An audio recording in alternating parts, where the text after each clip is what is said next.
Welcome to JMO with Josh and Joe. It is, what is today? March 8th? Tuesday, March 8th. And Aaron Rodgers is officially going back to the Green Bay Packers. Yep, yet again. For a gigantic sum of money. What was it, 4-year, $200 million deal? Yes. Just $50 million each year. Yeah. Is it? Do you know how much of it's guaranteed? Have the details come out on that yet? 153. $153 million guaranteed. He's already a very, very wealthy man. Congratulations. Let's clap it up for Aaron Rodgers and every single Green Bay Packer fan out there. They have Aaron Rodgers. They put the franchise tag on Davante Adams. So the biggest waste of a draft pick was Jordan Love of all time, right? That's got to be number one. Oh, the absolutely. biggest waste of a draft pick. You can't. There's no denying that now. No, absolutely not. It's just a bust pick. I mean, that's not anything saying against Jordan Love at this point. Right. We have no idea. It has nothing to do with Jordan Love. It's everything to do with Green Bay Packers. Yeah. Like it just baffles me to think about why if they were willing to do this the whole time, if Aaron Rodgers was their quarterback the whole time, what was that move for? Well, it doesn't make any sense. It just pissed them off a little bit more. Oh yeah. And you end up signing him for all that money anyways. Makes no sense. No. Biggest joke move of all time. Yeah. But yeah, good job for Aaron. I guess he figured some stuff out. He went on that little 12-day cleanse. The karma cleanse. Yeah, where he was puking up a bunch of shit and throwing butter up his ass. I guess that was the thing.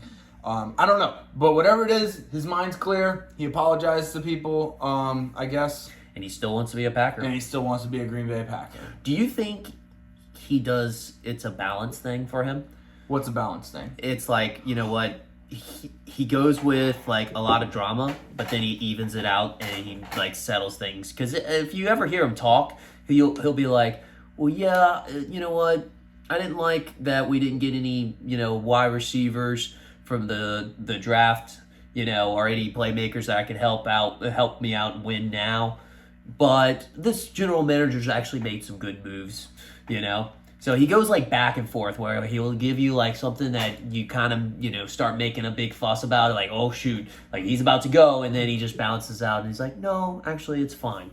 So he brings balance to the force of the NFL. Okay. He's a Jedi. He's a Jedi. Yes. Oh God. Aaron Rodgers is a Jedi. No, don't. I mean, you think of it, the way his practices, the things that he does, He's dramatic, but also like when he gets on the field, he produces. He produces. Like I get it. People are like, he can't get past the NFC Championship. Again, I'm always an adamant and firm believer that defense wins championships. It takes the whole team to win a game, not just the quarterback. I can't put all those NFC Championship games or losses on Aaron Rodgers only. I think those are more just Aaron Rodgers haters, but. Yeah, Green Bay got their quarterback. Good for them. I love Charles Barkley's quote. He's like he's the girl that you got to keep giving him compliments. He's got to constantly be complimented. And I think that's where your dramatic side comes.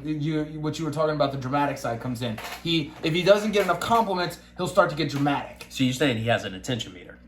Yeah. And once the attention meter gets low, yes, he's got to refill it. He's got to refill it. Yeah. Okay. All right. We figured it out.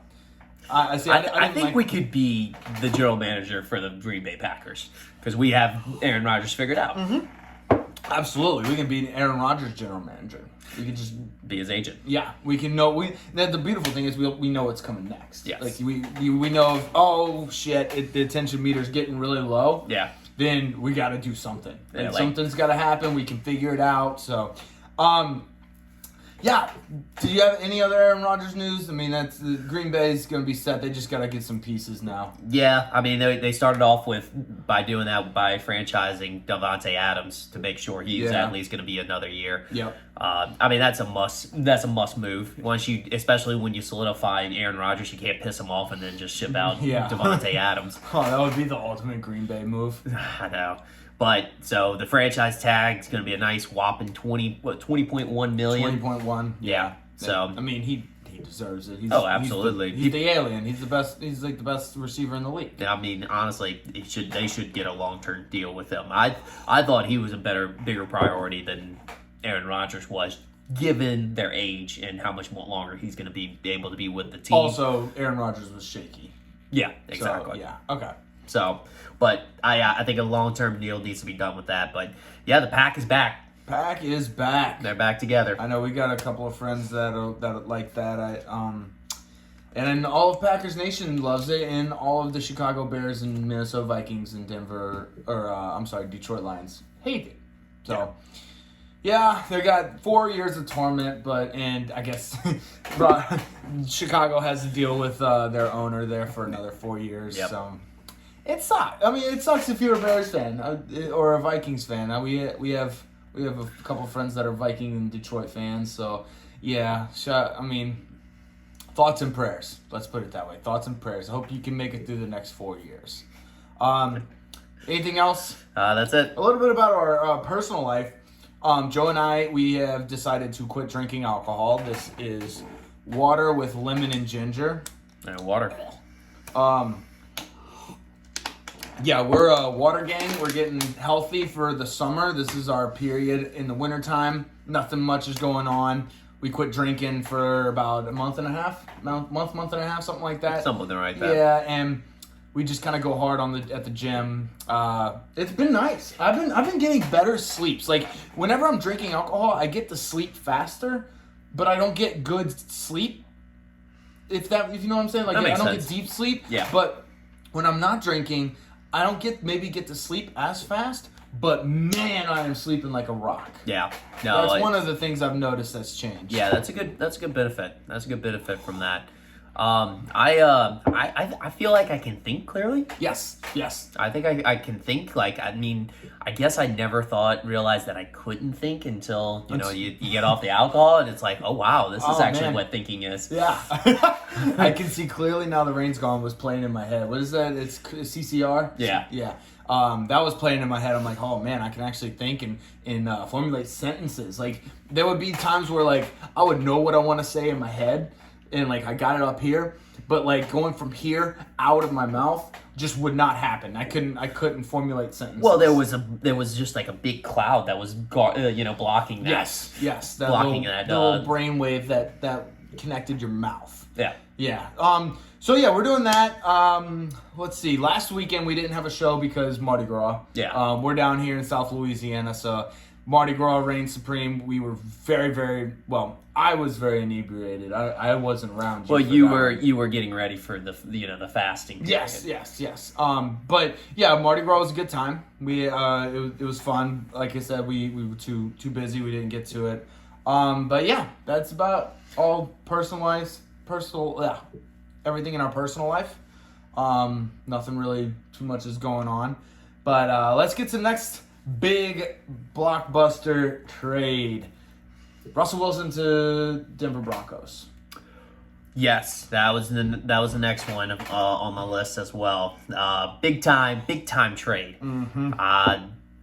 Definitely a lot of collateral that the Broncos had to give up. So they're definitely in win now mode. They took a page out of Sean McVay and the LA Rams book. Yes, and apparently and literally just was like, hey, our draft picks don't matter. They don't really exist. Yeah, we don't. they don't our exist. Draft picks don't exist. What was it? So let's see. Let's get the deal out there. It was Russell Wilson was traded to the Denver Broncos. Yes. So the Broncos got Russell Wilson and this year's 4th round pick. Seattle got, let's see, Drew Lock, Noah Fant, Shelby Harris. This year's 1st and 2nd round draft pick. Next year, or this year's 1st, 2nd, and 5th round draft pick. Mm-hmm. Next year's 1st and 2nd round draft pick. Holy shit! Russell Wilson is what, 33 years of age? 33, I believe so. I can do a fact check on that one. I think he's 33 years of age. They shipped out everything. They did. And Seattle is in literal rebuilding mode. Like they not only did they get everything for Russell Wilson, they said bye to Bobby Wagner. Oh yeah, Bobby Wagner was he was the king of the dead or the general of that defense, man. Like even with Legion of Boom, that defense centered around him. He was the captain, the leader. Yeah, I actually, believe it or not, fun fact. They were both drafted in the same draft class in 2012. Russell and 2012. Russell and Bobby Wagner. Interesting. Wagner. Yeah. Did you figure out how the age of Russell Wilson yet? No, not yet. Okay. Actually, I messed up. I like the Broncos on offense. Russell Wilson, Javonte Williams, Cortland Sutton, Jerry Jeudy, and Tim Patrick. Like those weapons are insane. I think they're going to be very good. They still have a formidable defense even without Von Miller, which Von Miller teasing about coming back would be hilarious. Right. It was hilarious. That would be awesome if he came back. I think it would. Oh man, he'd just be Super Bowl chasing. Yeah, exactly. At that point, which he deserves it at this point. He's put his hours in. He put the work in. Fuck yeah. But I wonder how much the Broncos were trying to pitch not trading Noah Fant. That was what I was thinking, man. Because if you throw Noah Fant into that pile of weapons, it's unreal. I'm sure they pleaded. I'm sure that it was just like they were like, please, no, just not Noah Fant. It's yeah, we need Noah Fant. Well, what do they need Noah Fant for? They got Drew Lock as their starting fucking quarterback. They got they got Chris Carson, DK Metcalf, and Tyler Lockett, but I mean, that makes a pretty good receiving core. Yeah, but they have Drew Lock again. Let me repeat that. I think you repeated that one. They have Drew Lock, and they're rebuilding. They literally have just completely shown everyone that they're starting from scratch and rebuilding. So I don't understand the need for the Noah Fant. I guess to make it, because I mean Shelby Harris is a pretty good defensive end. If you look at it, he wasn't the top defensive player. But he still was very, very good. Oh, yeah. He recorded over 25 or 24 solo tackles and was in a bunch of the play. He played 16 games. Like he was a pretty big part of that defense. Durable guy. I mean, you could probably make the case that that's the equivalent of a third, fourth round pick as well. All right. Question for you. Who won this trade? There's a lot of up and down about it, but from my understanding, which I did verify, Russell Wilson is 33 years old. He is, okay. You're right. Okay. From my understanding, he's old. Yeah, they a lot of people are kind of favoring Denver Broncos, which tends to happen when a lot of collateral. You mean Seattle? Yeah, Seattle. Okay. Sorry. Which tends to happen when a lot of collateral is given up for a player because people will automatically think it's too much. I mean, we got the same kind of takes whenever Matthew Stafford was traded as well. But you see what happens, they end up winning a Super Bowl. As long as they win a Super Bowl, it's all worth it. That's where the Denver Broncos are at. That's the point they're at right now. It's boom or bust. Yeah. They have to win or it was all a failure. So yeah. But how many Super Bowls do you have to win? One. Just one? And that makes everything worth it. Yes. I truly believe, because if you ask anyone in LA, was everything worth it? Right now, they'll tell you yes. Now, if you ask them maybe 3 years down the road, 5 years down the road, will it be worth it? I think the answer will probably still be yes. I think it'll still be yes. Was it worth it? It's that Super Bowl. I still hold on to the 2009 Super Bowl the Saints won. Yeah. So I don't know. I think if you can get a Super Bowl out of it, it'll be worth it. Now some teams I think they want dynasties. Like the Patriots, they're not. I don't know if they're going to settle for just a Super Bowl if they do something like that. But Bill Belichick's always been a guy that kind of he's a homegrown guy. He likes to draft his players and he likes to develop them and stuff. So I think that's how you create dynasties. You develop dynasties, you buy Super Bowls. Okay. You can buy Super Bowls, but you have to develop a dynasty. That's a good way to put it. Yeah. So that's my take on that. What else you got on the Russell Wilson trade? I mean, it's a blockbuster trade. Shakes up the NFL. Big time trade. I mean, it definitely shows that the Broncos are trying to make the Super Bowl run. It's going to make it a tough AFC now with the quarterbacks. AFC West? AFC West. I mean, you've got Patrick Mahomes, you got Russell Wilson now, you've got Derek Carr, and you got Justin Herbert. I mean, I saw one take that was like, oh, watch out the rest of the NFL world, but my thing is like they're gonna beat up on each other. Yeah, no, they're gonna each have at least 2 losses from multiple of those teams. Like, somebody's gonna lose to the Chiefs. Well, at least once, if not twice. Like there's no way the Chiefs are gonna get swept by any of those teams. So you're gonna encounter at least one loss by the Chiefs. So that's and then you're like, depending on how Denver does. They're gonna lose, or you're gonna lose to them, and then the Chargers, they would come out of nowhere sometimes and beat teams they had no business beating. Yeah. And it's the same with the Vegas Raiders. Like with the division, you just never know what's gonna happen. Yeah. So it's gonna. I agree with you. I think watch out the rest of the NFL. No, watch out AFC West. Y'all gonna have to have fun getting out of that. Yeah. Jesus Christ. Although I will say this. I feel like whoever gets out of that comes out of that division, you probably want to bet on them going to the AFC Championship game. If not Super Bowl. Yeah. So that's the only good thing about that. It's like playing in the SEC.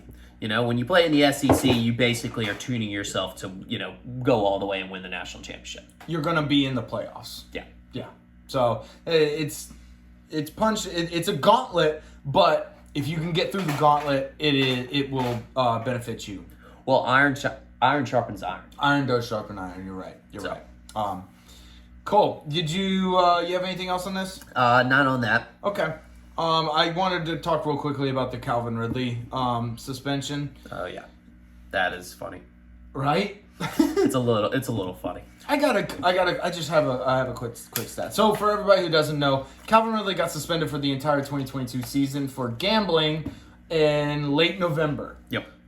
He was away from the team due to illness, and while he was away, he gambled via, I believe, FanDuel, and put money on. Apparently, it was up to $1,500. That's all he put. That's what he said. On a parlay. Because he doesn't have a gambling problem. No, he doesn't have a gambling problem. No. He'd like Johnny Manziel says, I don't have a gambling problem. The team just has a problem with me gambling. Well, the thing is if you listen to most therapists, and you change the word from problem to opportunity, he has a gambling opportunity.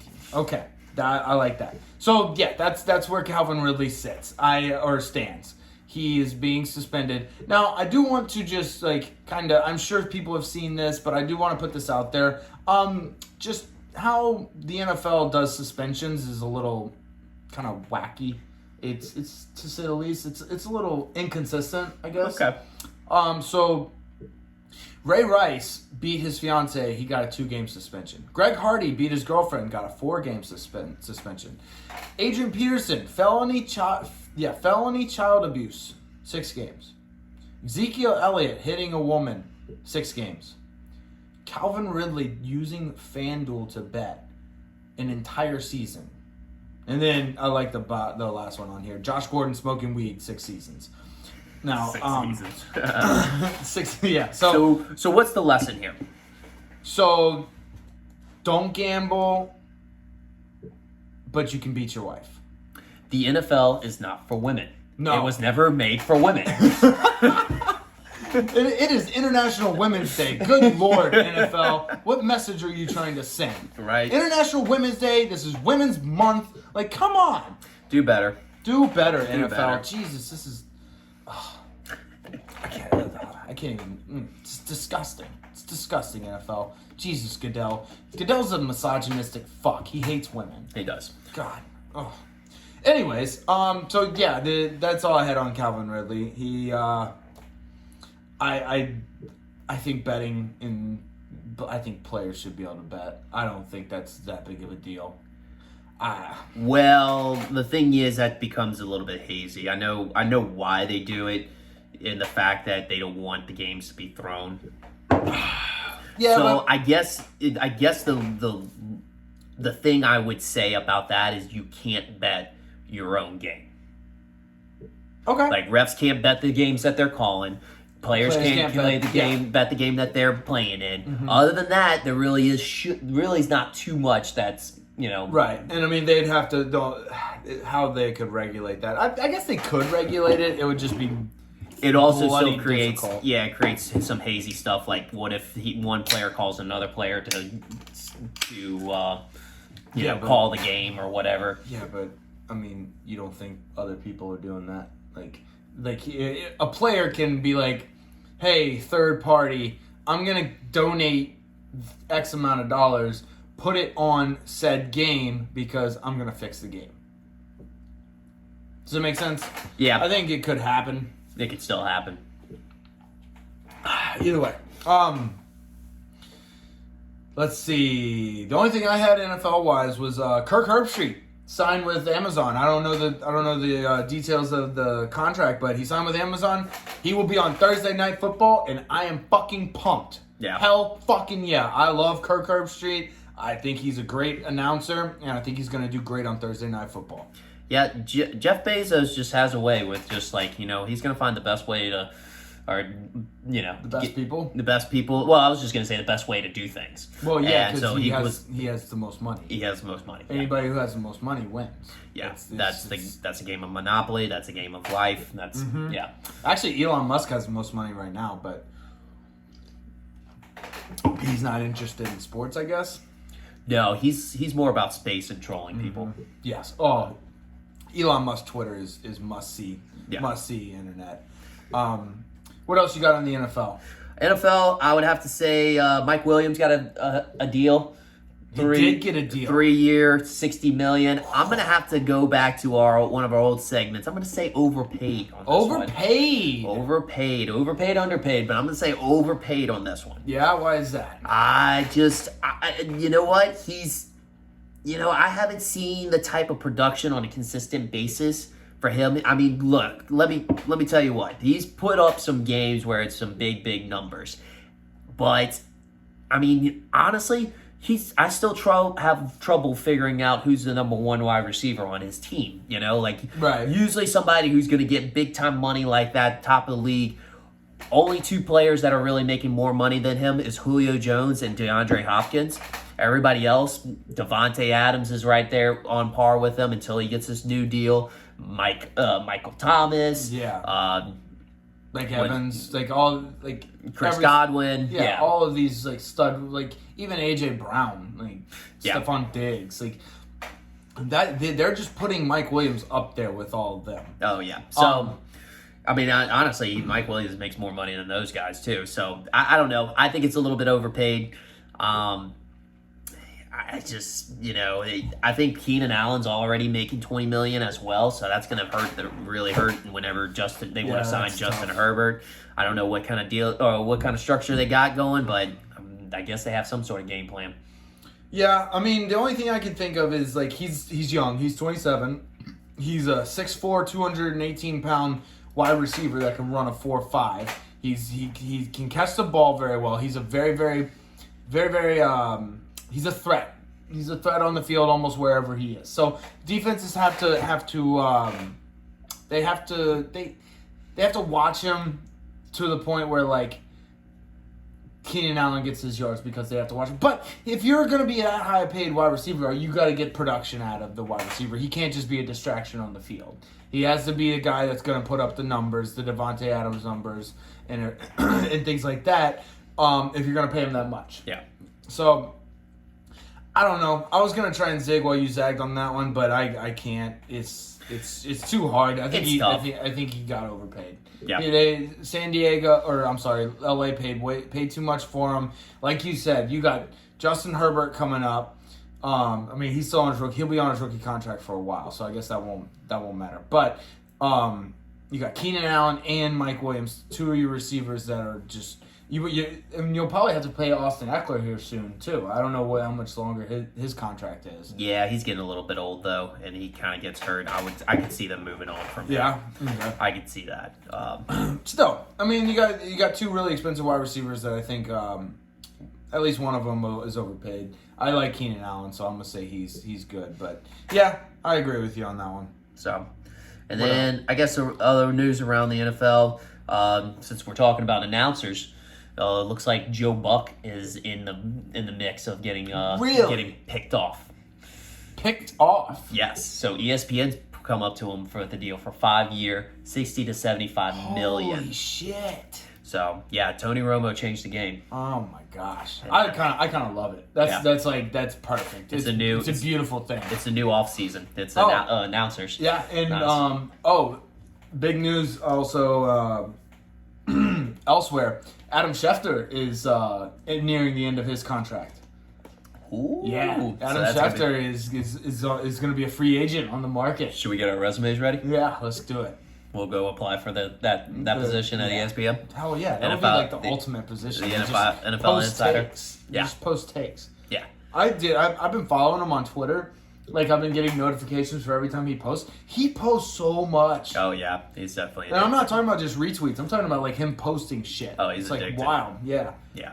I guess it is part of his job, but still, I was astounded by how much he tweets. Yep. So, yeah, looking forward to seeing what happens with those. Oh, yeah. Yeah. Well, we've got a lot more. I love the NFL offseason. Yeah, definitely going to be keeping up with that close because that's where all the teams develop. Mm-hmm. So I like the NFL offseason. I like the NBA offseason too, but just for different reasons. Yeah, I like the drama on the NBA. I feel like the NBA's offseason is like hyped. Yeah, it's got a lot of hype. They just people will overreact to every move that goes on, and it just I don't know. It's like one of those rooms where everybody goes, "Oh!" every time something happens. Every time. Yeah, and also the stars know that, so they can have fun with everybody. Yes. They could post encrypted messages on Twitter and shit like that. Oh yes. Speaking of the NBA, it's a good segue. In the All-Star break about 2 weeks ago, they had the NBA All-75 team, right? That's right. They came out. So I kind of had a problem with it. I think there was some people that got snubbed. Some people that should have been in that weren't in. Okay. So I made a list. It's my top 10 all-snub team. Guys that I thought should have been in the top 75 that weren't. Starting at number 10, I'm going to say Pau Gasol.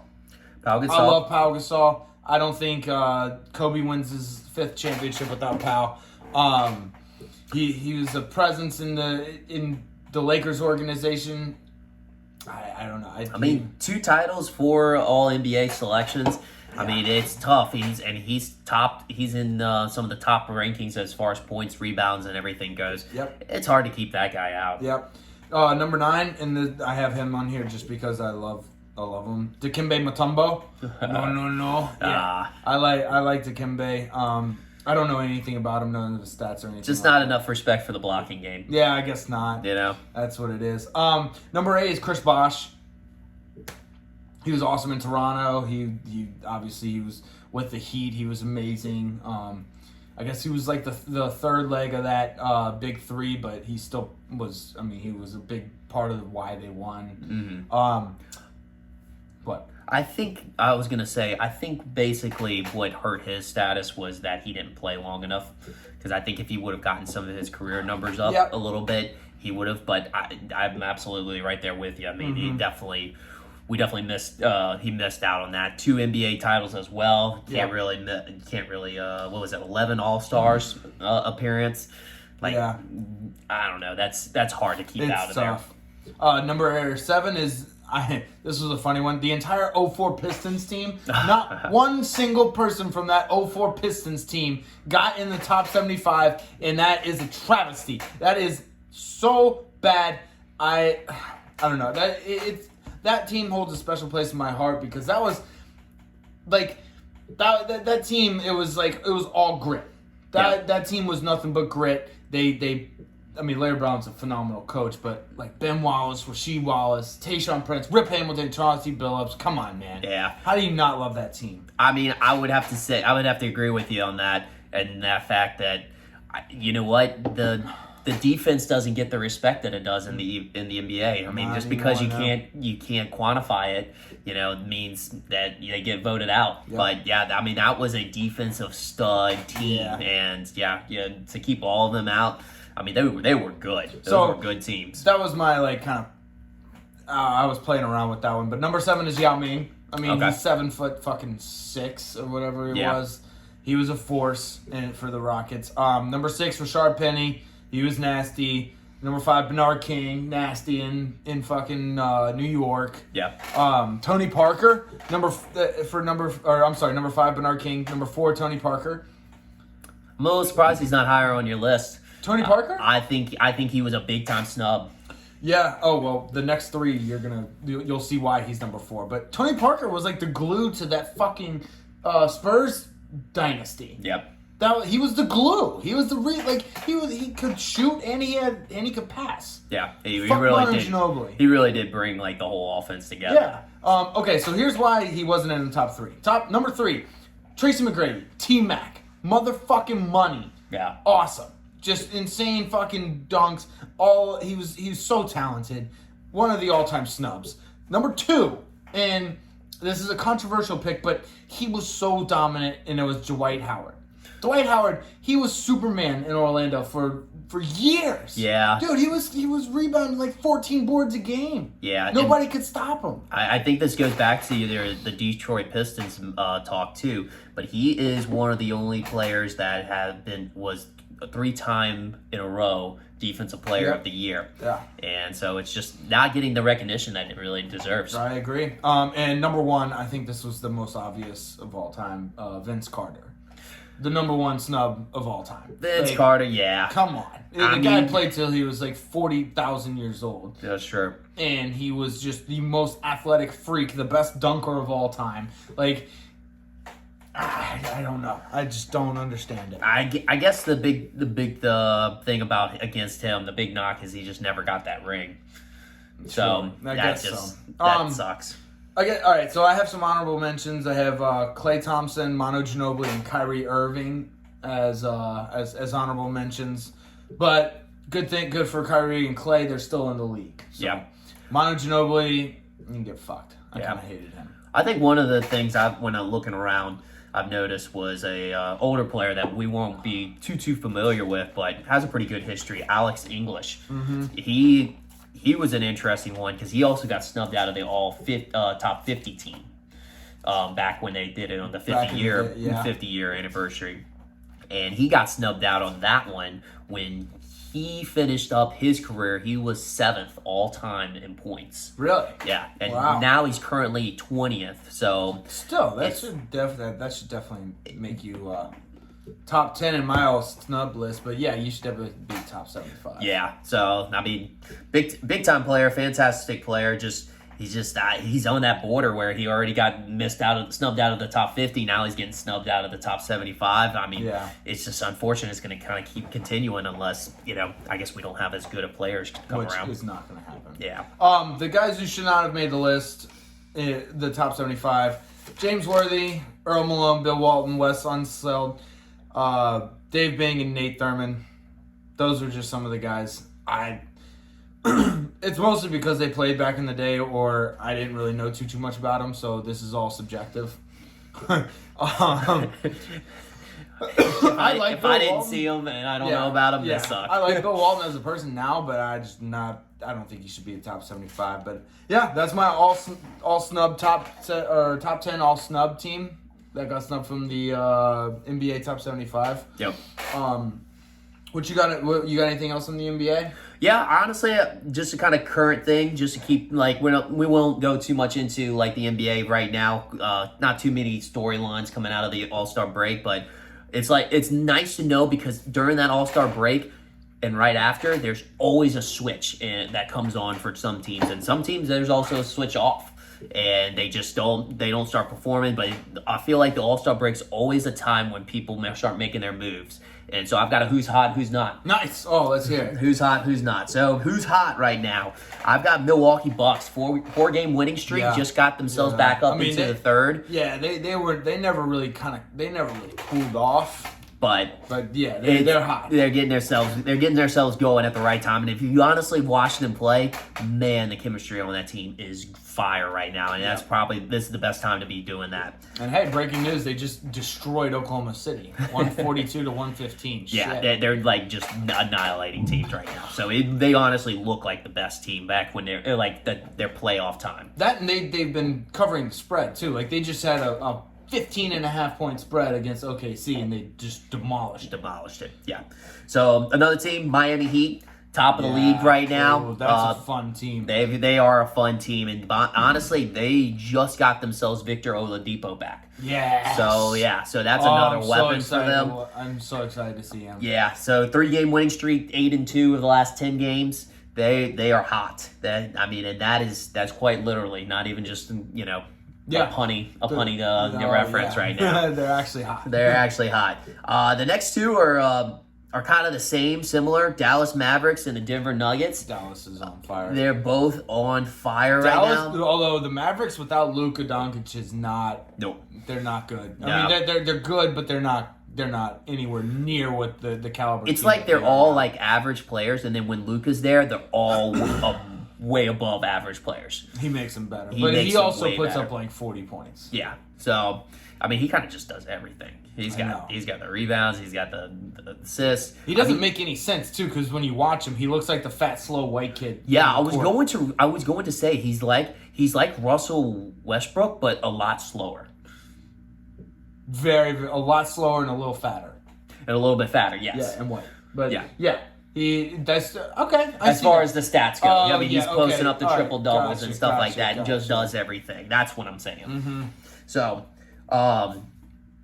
so Dallas Mavericks 5-game winning streak, 8-2 the last 10 games. That Denver Nuggets 3-game winning streak, 9-1 the last 10 games. They're on fire. Djokovic just can't be stopped right now. Jokic. Yeah. I like to call him Djokovic. Anyways, all right, who's not?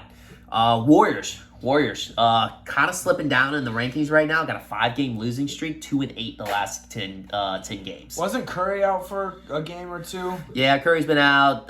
Draymond's still out. I mean, they got to get things back together. They're a little hurt though. Yeah. So, and then Klay Thompson also is still coming back. I mean, everybody was excited, and I'm including myself. I love seeing Klay. He's a great ball player, but he's going to have to get some time back to get back to himself. Right. Into NBA speed. Trailblazers right now, another 5-game losing streak. Yeah, they just, they've been out with Damian Lillard for a while. They just got themselves onto the 11th seed just outside the play-in game. Right. So, not so hot. Chicago Bulls, 5-game losing streak right now.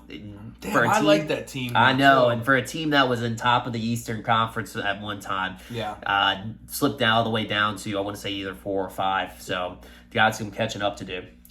All right, well, I like it. You got anything else? That's about it. All right, well, that's all I got too. We'll be back next week. Stay tuned. We'll probably have a couple more NBA news, some more NFL news. We'll probably try and do a recap of the Players Championship golf. Okay. Do some of that. I think I'm gonna bet on Brooks Koepka again, and I'm probably gonna lose. But it's okay, because I get excited for the first couple of days until I realize Brooks Koepka is like in 20th place. And then I cry. So, how excited are you for the Masters? Oh, I can't wait. April, baby, let's go. Definitely have to have a good show for that. Yeah, we'll have a good preview and a good post-match show. But anyways, thank y'all. We'll see you next time. Love you.